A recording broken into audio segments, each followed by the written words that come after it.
Defending champions, the Stormers are looking to make back-to-back finals. My name's Mark, let's talk rugby.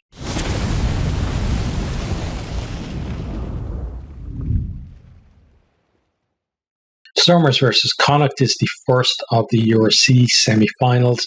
It's in Newlands in Cape Town. It's on Saturday the 13th of May and kickoff is 3 p.m. BST.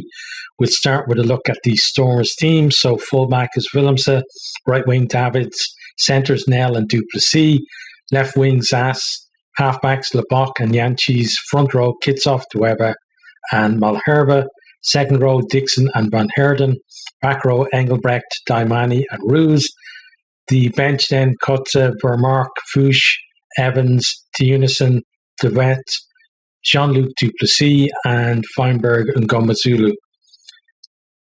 The Connacht team then, fullback O'Halloran, right wing Porch, centres Farrell and Aki, left wing Hansen, halfbacks Carty and Blade, the front row Buckley, Heffernan and Beelum, second row Murphy and Murray, the back row Hurley, Langton, Oliver and Prendergast, and the bench then Tierney Marnon, Duggan, Ongear, Dowling, Butler, Marmion, Daly and Ralston.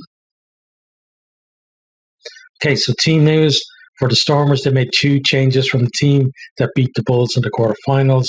The back's completely unchanged, but Ben Jackson Dixon comes into the second row. Willie Engelbrecht is into the back row, and Ruben Van Herden moves from second row to sixth. Then Connor Evans, Marcel Teunison, Jean-Luc Duplessis, all of those come onto the bench. For Connacht, completely unchanged 23. The last time they actually did that was for the final of the, what was it called back then? The Pro 14 maybe, against Leinster in 2016 when they actually won the whole competition. So maybe for them it's going to be a good omen. We'll have to see. I'm hoping it is. Obviously, I got my Connacht jersey on for this one.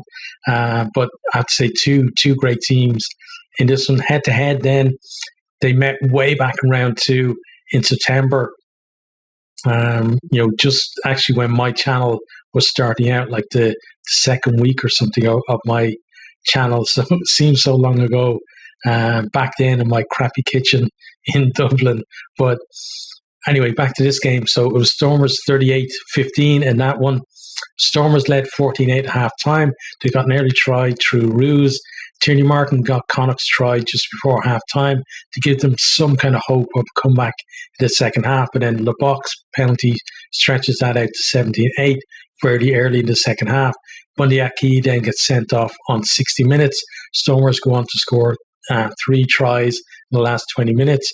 Connacht did score a try themselves, but by that stage, game was done.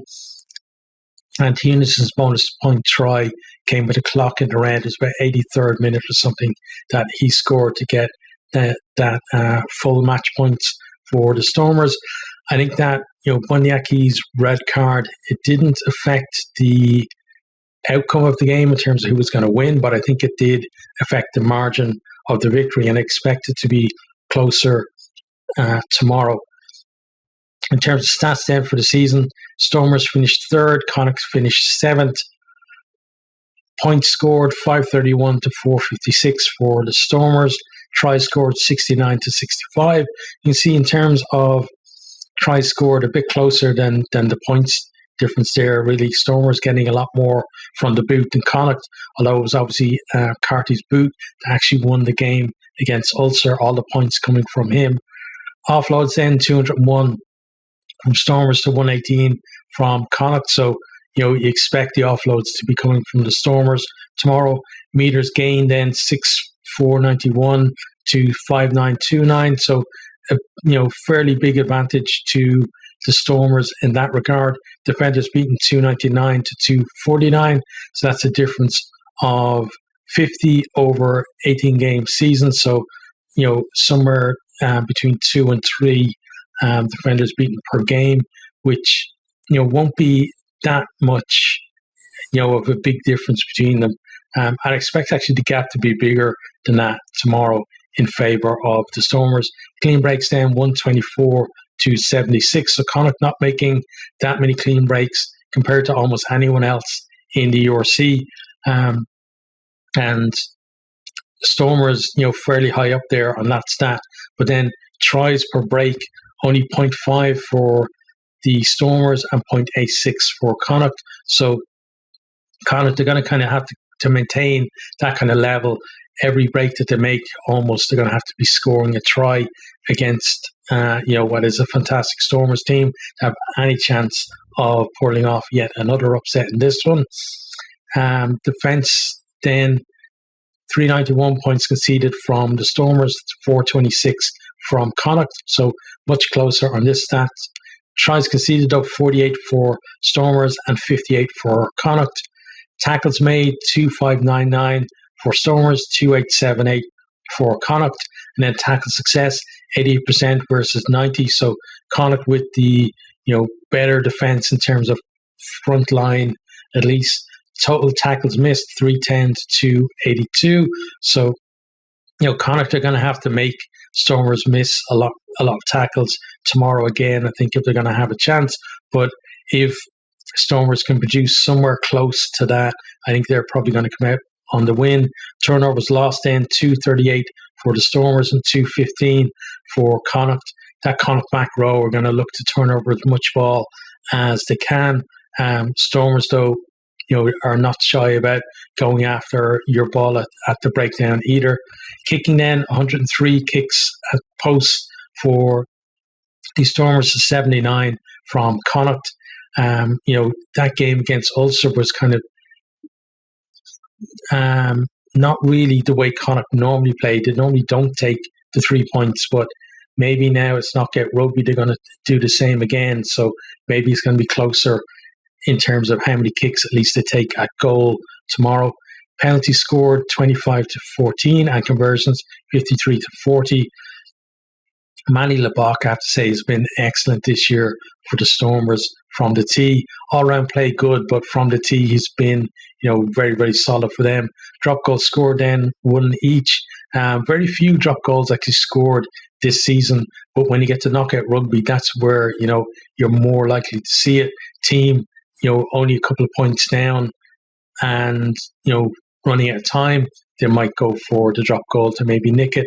Kicks from hand then, 371 for Stormers, 454 for Connacht. So watch out for Connacht, kicking a lot, both for distance, but also if you see the next one, kicks retained 91 to 107. So Connacht are going to also want to kick contestable kicks as well.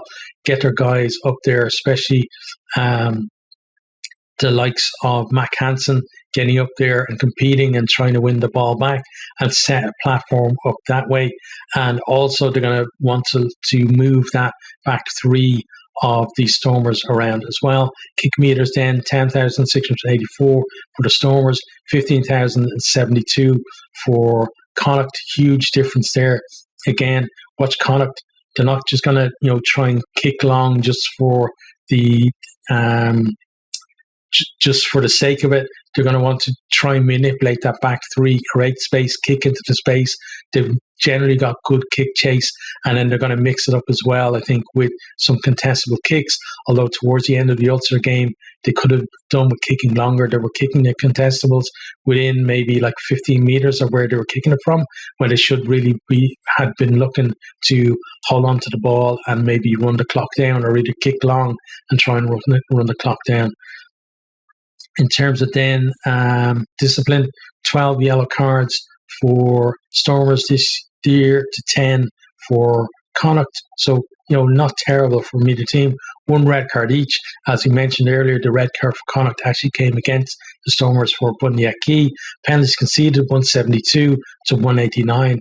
If Stormers again can keep on the right side of the referee, as they normally tend to do, could be another thing for them to just edge out that bit of a lead against them, especially with the way Lebach kicks. If Connacht are conceding too many penalties, they might find themselves, having to chase a lead and then open themselves up to conceding tries. And maybe, suddenly becoming almost impossible for them to come back. Scrum offenses then 32 each, so it's going to be interesting to see who actually gets on top in the scrum. Line-out offenses just 4 from the Stormers, which is excellent for a full season. 10 for Connacht. Onto the actual line-out itself then. Linus won very close, 232 to 230. Linus lost 41 to 35. Linus success 85% to 87, and Linus steals 16 to 38. So we might see, a big contest in the scrum to see if they can come out on top. Stormers, they will want to, if they feel they're on top, keep the ball in and try and win those scrum penalties. But in the line-out, Connacht are going to try and attack that Stormers line-out, disrupt them, especially, anything outside of their own 22, I think, on a Stormers throw, you're going to see 1 or 2 pods getting up there and trying to contest, either to win the ball or just disrupt and make it, really difficult ball for the Stormers. The scrums then, 91 for Stormers, 107 for Connacht. Scrum percentage 93 to 94, 2 of the best scrums in the competition in terms of completions. Scrum penalties won, 33 for the Stormers, 26 for Connacht. Again, if Stormers think they've got the advantage in there, they're going to keep the ball in and look for the penalties. Connacht, I think, honestly, the scrum is probably going to go seesaw between the two teams, and we'll probably see both of them winning penalties there. In terms of the quarterfinals then, Stormers fairly comfortable in their 33-21 win over the Bulls. The box performance from the tee really, was key for them. I felt kept that scoreboard ticking over. They managed to pin the Bulls in their own half early on, and then they kept them at arm's reach for most of the game. For Connacht against Ulster, great defensive performance in that 15-10 win.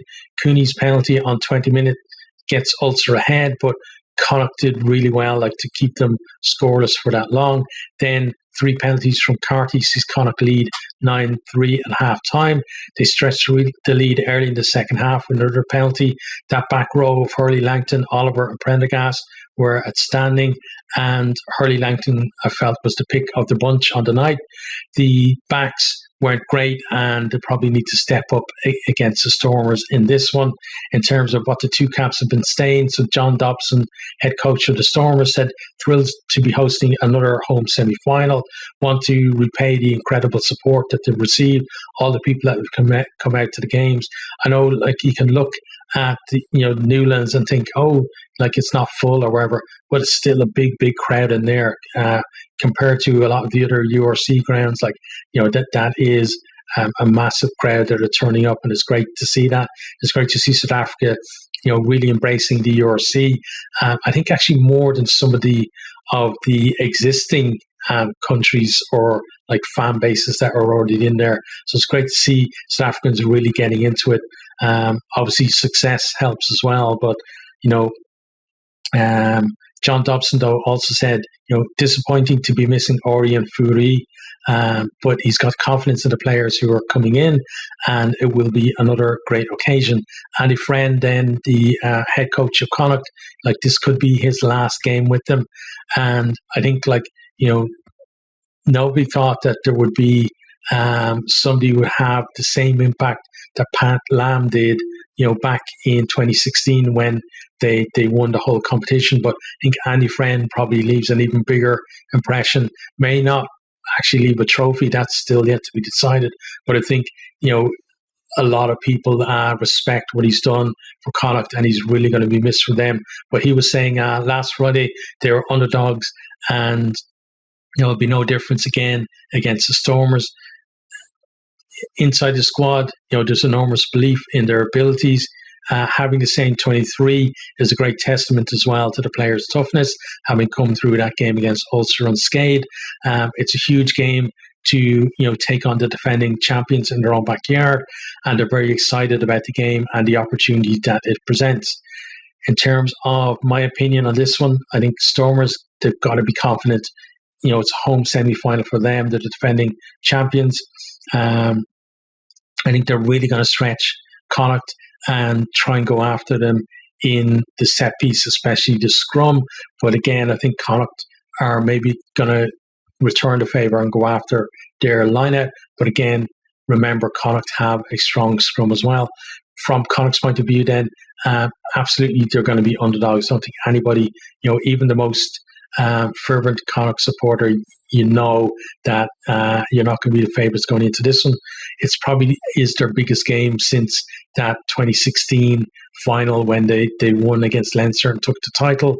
They're going to need the forwards, to perform at the level that they did against Ulster, and they're going to have periods where they're going to be backs against the wall. They need to defend. They need to win those turnovers, but they also need the backs to step up and give them out, give them some kind of go forward, and be able to put a threat to Stormers as well. Because I don't think just defending for the whole game against Stormers is not going to win, but even getting all of that to work for them, it's still only going to give them a chance to win the game.